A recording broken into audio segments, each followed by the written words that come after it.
Continue with our coverage of the Ukraine invasion by Russian forces, who are now edging closer to the capital, Kiev, where the mayor has announced that the curfew will be extended from 5 o'clock this afternoon. All civilians had to be indoors until 8 o'clock tomorrow morning. That's until there's an announcement otherwise.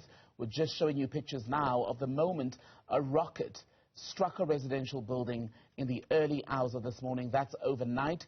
More civilians continuing to line up to enlist for the army, all men in the country, adult men being called up to take part in the battle against Ukraine. But while all of that is going on the ground, there is growing alarm about a potential humanitarian crisis. We're hearing that so far, according to the United Nations, up to 100,000 people have already been displaced. Tens of thousands more have been fleeing into Ukraine's neighboring countries. Let's speak about the unfolding situation with Bruce Millar. He's Deputy Campaigns Director at Amnesty International in Eastern Europe and Central Asia. Bruce, a very good evening to you. Thank you so much for your time tonight. So ultimately, it will be the civilians, isn't it, who pay the price of war? So often we see that that is the case. We've seen it in many recent conflicts over recent years. And it looks like what's happening in Ukraine at the moment is no exception to that rule. International law, the laws of war, dictate that civilians should be protected at all times by any side in a conflict, and we are seeing that is not happening in Ukraine at the moment. And you've said in a statement as Amnesty that Russia is committing indiscriminate attacks during this invasion. President Vladimir Putin, speaking yesterday, claimed that the country's government was using civilians, the army, basically using civilians as human shields. Well,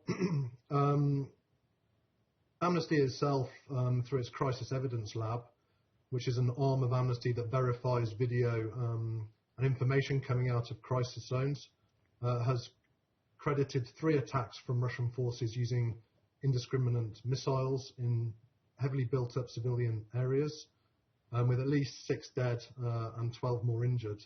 I think the war of information coming out of this conflict is varied and is not always as accurate as it could be. I mean, from Amnesty's perspective, Russia and Russian forces needs to do everything it can. It needs to protect civilians. It needs not to use ballistic missiles in built-up areas. It needs to ensure that protected objects, such as hospitals and schools, are not damaged, attacked, targeted by military forces. This is the international law as it stands. But who will hold Russia to that standard, Bruce, when just about 12 hours ago we saw a United Nations Security Council resolution to condemn the actions of Russia already being vetoed? So what chance is there that they'll be held to that standard?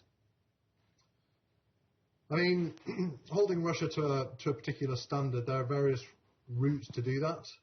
The UN Security Council is one, although with Russia as the current chair of the Security Council, that probably isn't going to be the most productive route. The UN General Assembly can also convene now and take measures to also try and hold Russia to account and step up and pressure Russia as much as possible.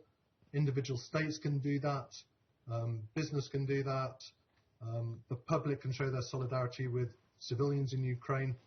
I think generally there needs to be a global effort to hold Russia to account and ensure that it does not continue violating the rights of people in Ukraine.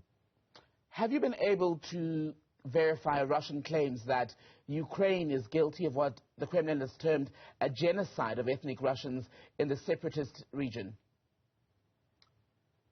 We have not been able to verify that.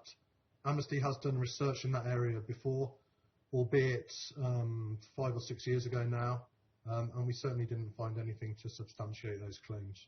And what is the thoughts, or what is the thought of Amnesty International on Ukraine's government basically calling on civilians with no military training to take up arms and fight in defense of their country? Do you think that's the best call given the situation? every country under attack from another state has a right to defend itself.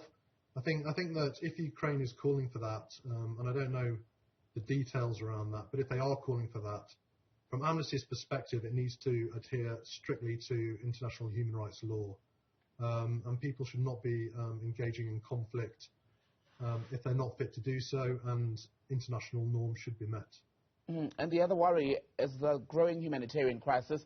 We're hearing over 100,000 people have already been displaced internally. Many more are fleeing into the neighboring countries, Poland, Romania, Slovenia. What are the obligations now of the receiving countries to those people?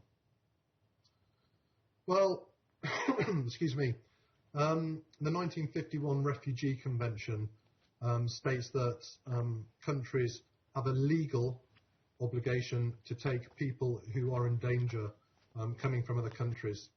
And this is what neighbouring countries should be doing, as well as a legal obligation. There's a clear moral obligation. I've spoken to people in Ukraine recently who are fleeing as quickly as they can, despite long traffic jams and difficulty in movement across the country. And they should be welcomed, and they should be allowed into neighbouring countries to seek safety. This is a legal requirement, and it has saved the lives and protected people, many millions of people inside Europe and out, since it was founded in 1951. So neighbouring countries should be taking those people. They should allow them to seek asylum, and they should not be preventing them from entering.